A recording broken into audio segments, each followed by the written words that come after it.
of Photoshop have been comprised of what? Yeah, JPEG images, but they were comprised of pixels. All right. So every image that we looked at was comprised of tiny little dots that made up that image. All right. What we're going to do today is we're going to take a look at vector-based images, where they're useful, what their positives are, what their negatives are, how you guys can utilize them in your graphic design stuff that you're working on. All right. So when we're looking at vector-based images, we're going to touch on a new program, and that new program is Adobe Illustrator. All right, so at the bottom of your dock, you'll notice this AI, which is the Adobe Illustrator. Vector-based images differ from raster-based images or images that are based or comprised of pixels in the sense that vector-based images are comprised and formulated by math formulas. All right, so instead of tiny little dots that are making up lines, there's mathematical formulas that are making up those lines. All right? So the difference being that these math-based formulas have the ability to expand and shrink limitlessly.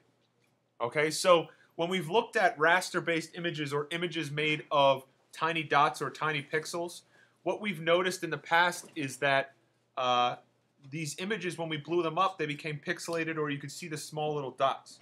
All right, many of you ran into that with your letterheads, business cards, previous assignments, collages, where when you would blow these images up, you would see all these small dots. All right, so the downside of raster-based images or images that are made of pixels is the fact that these images can only really be utilized for one size or one function. So you think about if you're a graphic designer and you create a business card, that business card, or excuse me, that logo that you're creating for that business card is, or can only be utilized for that business card. The minute you turn around and need to use that on a bulletin board or something larger in nature, you have to create a new image.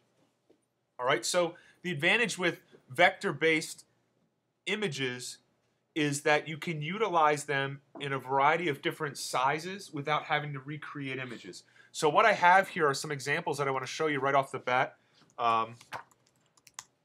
And what we have are two different images. And what you'll see, if I can pull it up here, I have two images here. I'm going to open both of them. All right. They're both logos for Central Connecticut State University. All right, one image is comprised of pixels.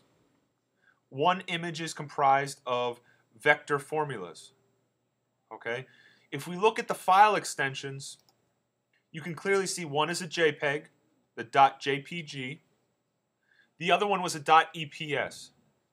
All right, so when we open this image, when I zoom in on this image, you can clearly see the pixelization occurring.